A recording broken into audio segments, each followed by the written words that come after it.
बिस्मिल्लाहिर्रहमानिर्रहीम। Hello everyone, I am doctor Tanveer Arshad Chaudhary. जैसा कि हमारे तमाम viewers, follower, patient, friends and families जानते हैं कि हमने हमेशा करंट इशू को एड्रेस करने की कोशिश की है। आज का हमारा मौजू चूँकि मौसम की कंडीशन के हिसाब से हमने जो है वो अपना एक मौजू रखा है। जैसा कि आप जानते हैं कि इस वक्त जन की तकरीबन कोई 13 चल रही है, यानी 13 जनवरी 2022 चल रहा है। तो मौसम में सरमा की भी शिद्दत है, सर्दी का मौसम भी है, और हमारे क्लिनिकल ट्रायल में लोग जो है वो इस कंप्लेंट्स के साथ भी रिपोर्ट होना शुरू होते हैं। जैसे ही बहुत ज़्यादा गर्मी या बहुत ज़्यादा सर्दी होती है तो बेशुमार लोग जो है वो हमारे क्लिनिकल ट्रायल में आते हैं, या हम अपने क्लिनिकल एग्जामिन में देखते हैं पेशेंट को, या डिफरेंट प्लेस पे जब हम होम विज़िट वगैरह करते हैं, या फैमिली में भी काफ़ी मेम्बर्स ऐसे होते हैं कि जिनको मौसम के साथ साथ जो है वो उनको दमा, एलर्जी यानी सांस का फूलना जो है ये आम बीमारी हो जाती है। तो फिर हमने ये फ़ैसला किया कि आज हमारा जो मौजू होगा वो बेसिकली यही होगा कि दमा या सांस का फूलना या खराटे आना या आपकी चेस्ट एलर्जी का होना, या जो है वो आपको इनहेलर यूज़ करने पड़ते हैं बार बार, तो इसकी असल में रीज़न्स क्या होती है, पल्मोनरी डिजीज़ क्या होती हैं, यानी फेफड़ों के जो अमराज हैं वो बेसिकली क्या होते हैं, किस तरह होते हैं, उनको कंट्रोल कैसे किया जा सकता है, उनके साइंस क्या हैं, सिम्प्टोमेटिकली चेंजिंग क्या हैं, फिर उनको डायग्नोज कैसे किया जाता है, उनका ट्रीटमेंट कैसे है, फिर उसकी प्रिकॉशन क्या करनी है, प्रिवेंशनली उसकी क्या एहतियात करनी है। तो आज हम इसके ऊपर बात करेंगे। सबसे पहले तो मैं अपने व्यूअर्स के लिए ये बताता चला जाऊँ कि फेफड़े यानी जिनको हम लंग्स कहते हैं, उसको हम पल्मोनोलॉजी बेसिकली एक पूरा एक डिपार्टमेंट होता है जो उसके मुतल्लिका सारी स्टडी रखता है। तो बेसिकली लंग्स यानी आपके जो फेफड़े हैं, इनका आपकी बॉडी में जो रोल होता है वो इस कदर अहम होता है, क्योंकि ये आपकी सांस के निज़ाम को, फिर आपकी जो बाहर से आप ऑक्सीजन लेते हैं, फिर कार्बन डाई बाहर निकालते हैं, तो इन सब को कंट्रोल करने में आपके लंग्स का एक अहम किरदार होता है। अब फेफड़ों की बीमारियां बेसिकली इस वजह से होती हैं कि बहुत ज़्यादा ऐसे लोग, जैसे कि हम अपने अगर मुल्क की बात करें तो हमारे मुल्क में औसत एवरेज तकरीबन कोई 50 to 55% ओबीज़ लोग हैं, यानी 55% जो है वो मोटापा है हमारे मुल्क के अंदर। और मोटापा चूँकि इंसुलिन रेजिस्टेंस की वजह से ज़्यादातर लोगों में है, इसी तरह जब उनके फेफड़ों के ऊपर बोझ बनता है या उनके मोटापे की वजह से उनको सांस में दिक्कत होती हैं। इसी तरह कुछ ऐसे लोग होते हैं जो अंडर वेट होते हैं, लेकिन चूँकि उनको भी दमा चल रहा होता है, उनके फेफड़ों में एलर्जी होती है, या उनके फेफड़े जो है वो सुकड़ते हैं, या स्मोकिंग करने वाले जितने भी हैं उनके जो फेफड़ों यानी पल्मोनोलॉजी में जो प्रॉब्लम्स आती हैं, जो उनके लंग्स में इशू आते हैं, तो ये बेसिकली वो मामला होता है कि जिसमें इंसान बड़ी कॉम्प्लिकेशंस में होता है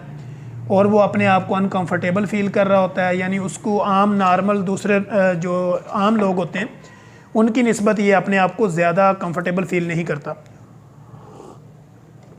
तो इस वजह से एक तो मोटापे की वजह से आपके सांस का फूलना, एक अंडरवेट होने की वजह से आपके सांस का फूलना, दूसरा जो है वो दमा, यानी इसको हम ये कहते हैं कि COPD एक बीमारी होती है, COPD जिसको हम कहते हैं, वो बेसिकली यानी दायमी सांस की जो बीमारी होती है, यानी पुराना जो सांस का मसला चला आ रहा होता है, अस्थमा जिसको हम कहते हैं, आम ज़ुबान में उसको दमा कहा जाता है। तो बेसिकली इसको हम जब कोट करते हैं तो हम इसको कहते हैं COPD। ये बेसिकली एक क्रोनिक डिजीज़ होती है, यानी आपकी पुरानी फेफड़ों की बीमारी, या आपके फेफड़ों की नालियों में सोजश होना, या आपके सांस का रुकना, या आपके सांस में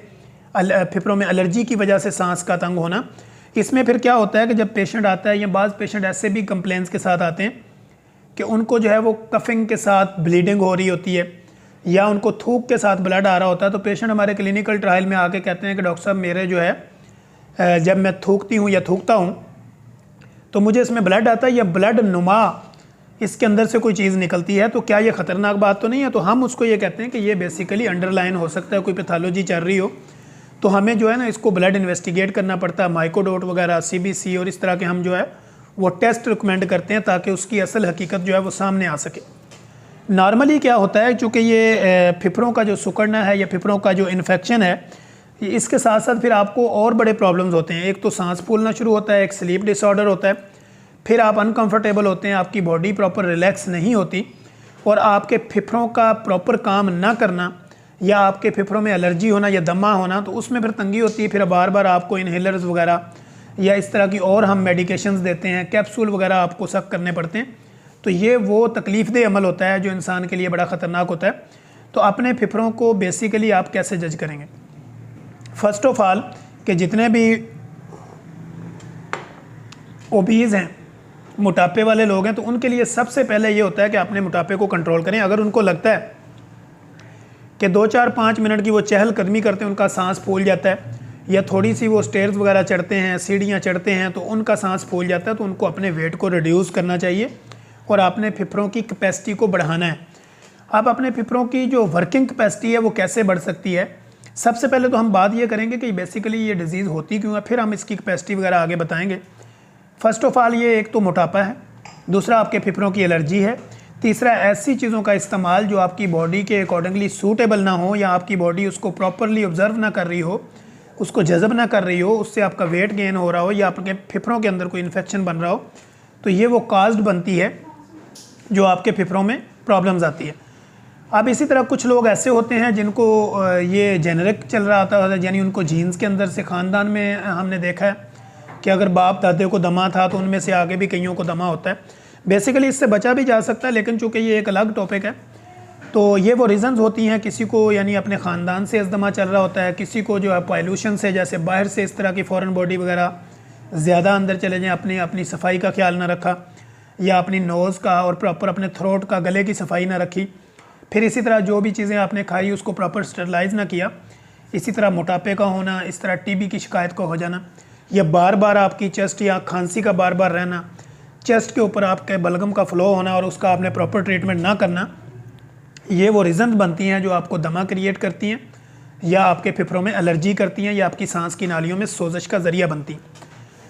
अब अगर आपको इस तरह का कोई भी इशू होता है तो उसको आपने डाउन करने के लिए सबसे पहले तो ये देखना है, अगर आप ओबीज़ हैं तो आपने अपना वेट रिड्यूस करना शुरू कर देना, और अगर आप अंडर वेट हैं फिर भी ये मसला होता है तो फिर आपने अपनी केयर इस तरह शुरू करनी कि आपने अपनी वॉक शुरू करनी है प्रॉपर, जो कि खुले एरिया में हो, पार्क में हो, जहाँ पे फ्रेश एयर मिले, ताज़ा ऑक्सीजन मिले और प्रॉपर कार्बन डाइऑक्साइड आपकी बॉडी से बाहर निकले। नाक से आपने सांस लेना है, मुंह से आपने छोड़ना है, तो इससे जो है वो आपको आपके जो लंग्स की कैपेसिटी है या उसकी जो फिजिबिलिटी है या उसकी एफिकेसी है वो बढ़ जाती है। अब अगर इस तरह हम देखते हैं कि 2-4-5 सिम्टम हम जो है ना वो अपने व्यूअर्स के साथ शेयर करते हैं कि अगर आपको ये होते हैं तो इसमें से आप दमा के मरीज़ हो सकते हैं, जो पेशेंट के सवाल भी होते हैं हमारे साथ। फ़र्स्ट ऑफ ऑल तो ये होता है कि सांस की जो बेसिकली सांस की नालियों में एलर्जी का होना या सांस फूलना या कोई भी चीज़ खाने के बाद जो है वो सांस का आपस में ना मिलना या बार बार आपको उसमें तंगी फ़ील होना, एक तो ये लोग हमसे पूछते हैं।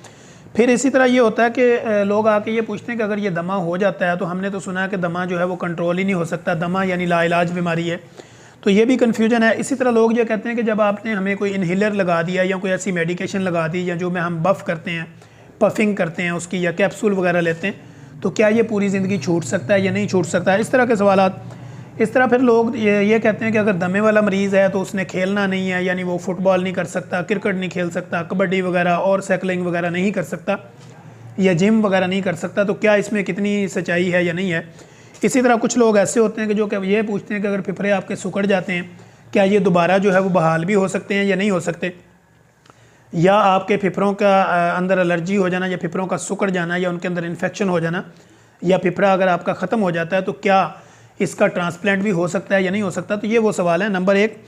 कि जो एलर्जी है बेसिकली सांस की, आपको ज़ाहिर बात है उसके लिए आपको मेडिकेशन करनी पड़ती है, अपनी प्रिकॉशन हमेशा करनी पड़ती है, प्रिवेंशली अपने आप को मोहतात रखना पड़ता है, तो आप लॉन्ग टाइम चलते रहते हैं, कोई आपको इशू नहीं होता। इसी तरह दूसरा ये है कि दमा जो है वो कभी ख़त्म हो सकता है या नहीं हो सकता, तो दमा बिल्कुल भी ख़त्म नहीं हो सकता। दमा जब आपको हो जाता है उसको आप कंट्रोल कर सकते हैं, दमे को आप प्रॉपरली ख़त्म नहीं कर सकते, क्योंकि ये एक क्रॉनिक डिजीज़ है और ये फेफड़ों के साथ साथ चलती है, तो इसलिए इसको ख़त्म नहीं किया जा सकता, कंट्रोल किया जा सकता है।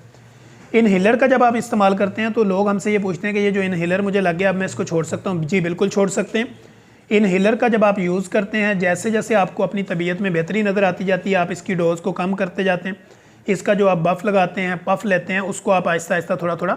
कम करते जाते हैं, तो आप इसको कम कर सकते हैं। प्रॉपरली इसको छोड़ा नहीं जा सकता, हस्ब ज़रूरत आपको लेना पड़ता है। इसी तरह लोग हमें ये पूछते हैं कि